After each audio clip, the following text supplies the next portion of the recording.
The conversation happened 3 weeks before my sister Hannah's wedding.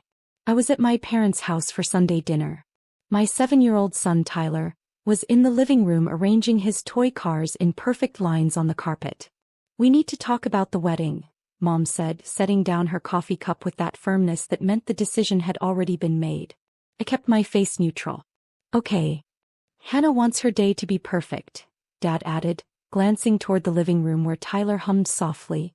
"We've looked at the family photos from Christmas, from Thanksgiving, from your cousin's baby shower," Mom continued. "Tyler is always blurry or looking away or making faces. Hannah has spent $40,000 on this wedding. The photographer alone costs $5,000. "He's 7, I said quietly. "He's just being a kid." "He's disruptive," Mom corrected. "Last month at the restaurant he had that meltdown over the music being too loud. Everyone was staring. He has sensory issues." I explained that. Dad leaned forward.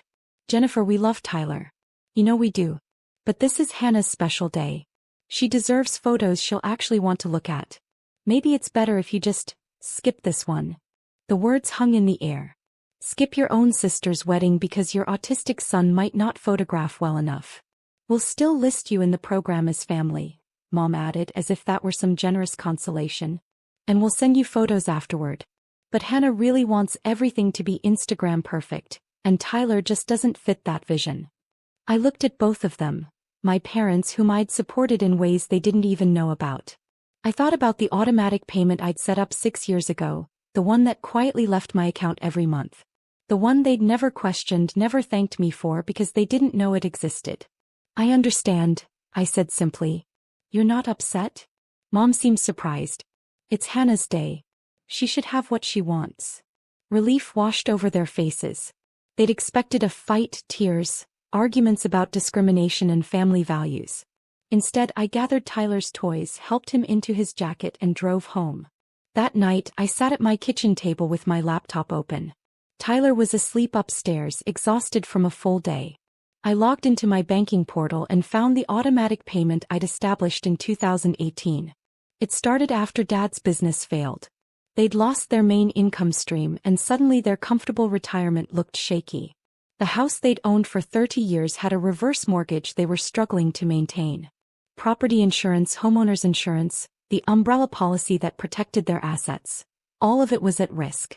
I was working as a financial analyst then, making good money, and I was single. No Tyler yet, no expensive autism therapies, no special education consultants. I could afford to help. "Just temporarily," Dad had said when they first mentioned their struggles. "Just until we get back on our feet." But they never asked me directly for money. That would have required admitting they needed help. So I did it quietly. I contacted their insurance company, got the account numbers, and set up automatic payments from my account. It was $8,500 annually for the comprehensive home insurance package that covered their $600,000 house and all its contents. For 6 years, that payment had left my account every March 15th. They never knew. The insurance company sent the bills to their email marked paid, and they assumed their own bank account was handling it. I checked once carefully and confirmed they thought they were paying it themselves. 6 years. $51,000 total. Through my pregnancy, through Tyler's diagnosis, through the divorce when my ex-husband decided he didn't sign up for a special needs kid, through every expensive therapy and specialist appointment. I kept paying their insurance while they criticized how I managed my money. "You should have a bigger emergency fund," Dad told me last year. "You're living paycheck to paycheck, Jennifer. It's irresponsible." I was living paycheck to paycheck because $8,500 of my annual income went toward protecting their assets.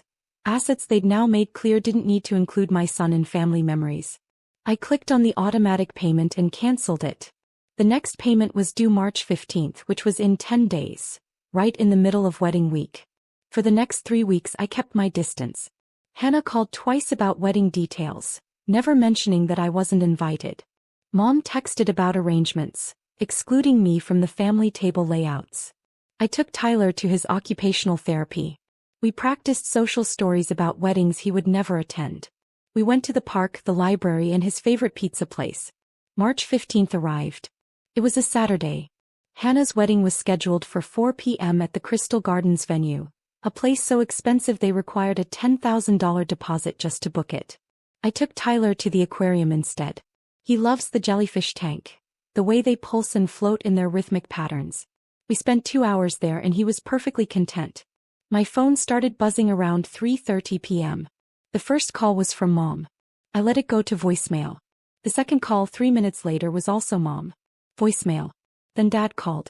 Voicemail. Hannah called. Voicemail. A number I didn't recognize. Voicemail. By 4:15 p.m., I had 14 missed calls. Tyler and I were eating ice cream in the aquarium cafeteria when I finally checked the voicemails. Mom's first message, 3:32 p.m. Jennifer, call me immediately. There's a problem with the house insurance.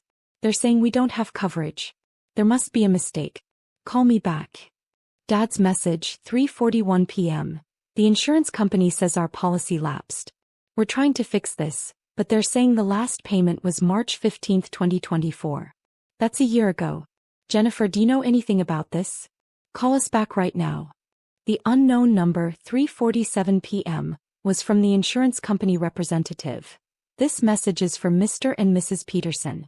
We're calling regarding your homeowner's policy which has lapsed due to non-payment.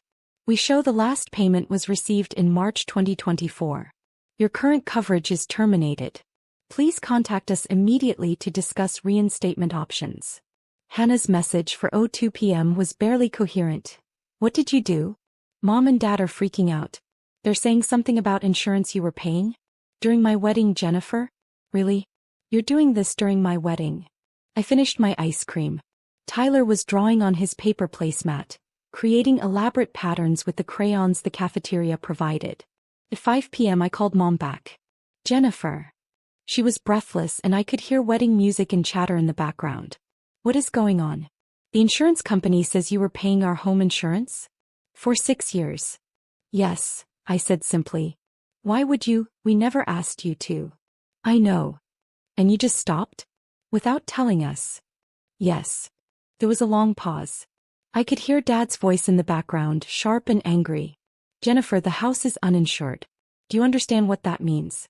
Something happens, we could lose everything. We need to reinstate this policy immediately. Then reinstate it, I said calmly. It's $8,500. We don't have that kind of money just sitting around. I know. I've been paying it for 6 years. Another pause. Tyler looked up at me, sensing something in my tone, but I smiled at him and he went back to his drawing. This is about the wedding, Mom said finally. You're punishing us. No, I said. I'm just not attending, just like you suggested. And my financial support isn't attending either. That's not. Jennifer, you can't just.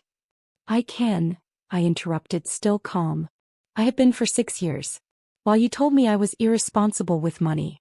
While you complained that I couldn't afford nicer clothes or a bigger house. I was protecting your assets. But my son, your grandson, doesn't fit your Instagram vision, so we're not family enough for the wedding. I'm just wondering why we're family enough for financial support. I could hear her breathing, hear the chaos of the wedding reception starting in the background. The insurance company says we can reinstate it, she said, her voice smaller now. But we need to pay the full year up front, plus a $1,200 reinstatement fee.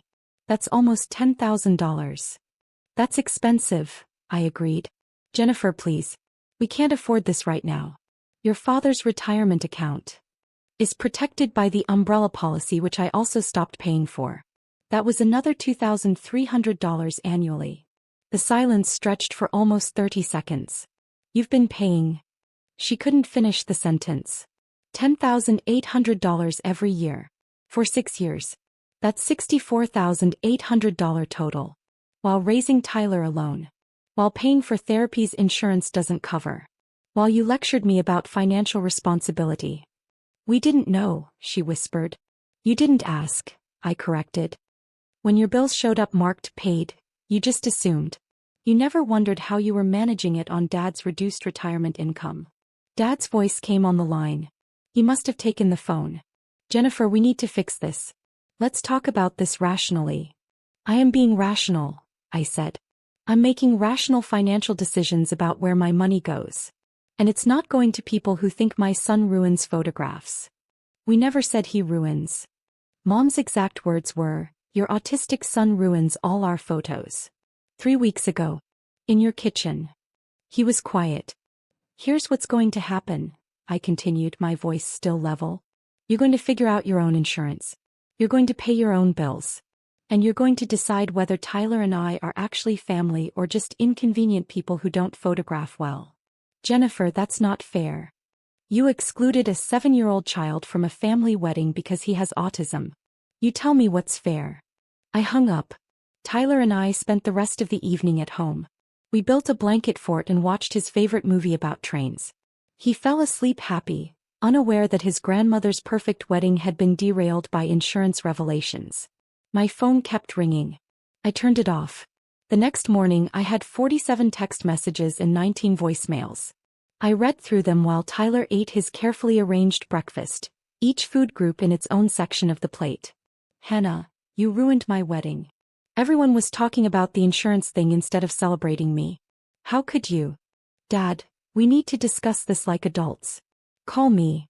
Mom, I found the statements. You've been paying since 2018. Why didn't you tell us? We could have paid you back. An aunt I barely spoke to. I can't believe you ambushed your parents during Hannah's wedding. So inappropriate. And one from Mom, sent at 2:47 a.m. Tyler is welcome at family events. I'm sorry. Please call me. I didn't call back that day. Or the next. On Wednesday, a letter arrived via certified mail. It was from my parents' insurance agent, confirming that Mr. and Mrs. Peterson had reinstated their homeowner's policy with a payment of $9,700 on March 18th. They'd found the money somewhere. That evening, Mom showed up at my door. I almost didn't let her in, but Tyler was already running to the door, excited to see Grandma. I couldn't explain to him why she couldn't come in. She stood in my living room looking smaller than I remembered. I didn't know, she said. About the insurance. About any of it. You didn't want to know, I replied. It was easier to assume everything was fine. You should have told us. Would you have accepted it? Would Dad have let me help if he had known? She couldn't answer that. Tyler was showing her his newest drawings, chattering about the aquarium and the jellyfish. She listened, really listened, in a way I hadn't seen her do before. He's a good kid, she said quietly. He's always been a good kid. He just experiences the world differently. She nodded slowly. Hannah feels terrible. About what we said. Does she? Or does she feel terrible that her wedding became about something else? Both probably, Mom admitted. We handled this wrong. All of it. Yes, I agreed. You did. Can we fix this? I watched Tyler, who had moved on to arranging his toy cars in the pattern that made sense to him. Perfect lines organized by color, each one exactly 2 inches from the next. That depends, I said. Are we family? Really? Or are we just people who share DNA and show up when it's convenient and photogenic? Mom was crying now quietly. Your family. Tyler is family. I'm sorry we made you feel otherwise. I don't want apologies, I said. I want things to change. I want Tyler included, not just tolerated. I want you to understand that he's not a problem to manage or hide. He's your grandson. I know. Do you? Because 3 weeks ago, you didn't think he was worth having in family photos. She flinched. I was wrong. We were wrong. Hannah was wrong. We got caught up in this idea of perfection and we forgot what actually matters. I didn't respond immediately. Tyler came over and leaned against my leg, tired from his busy day. I put my hand on his head and felt his soft hair under my palm. The insurance money isn't coming back, I said finally. I'm done subsidizing people who don't value us.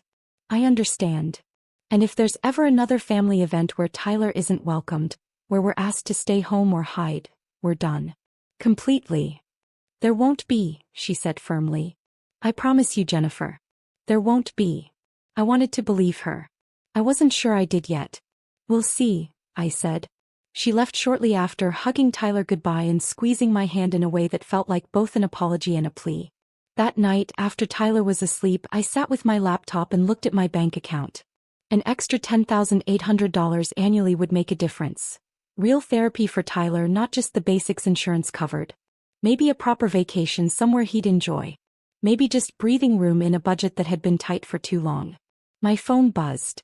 A text from Hannah. I'm sorry. Really sorry. Can we talk? I turned off my phone. Maybe we'd talk eventually. Maybe things would change. Maybe my family would learn that Tyler's worth wasn't measured by how well he smiled for cameras or sat still during formal dinners. Or maybe they wouldn't. Either way, I was done paying for the privilege of being dismissed. I was done making myself smaller so they could feel comfortable. I was done protecting people who wouldn't protect my son. Tyler was safe, loved, and valued in our home. That was what mattered. Everything else was just noise. Expensive noise I'd finally stopped paying for. The insurance bill would arrive again next March. It wouldn't have my name on the payment. And that, I thought, was exactly how it should be.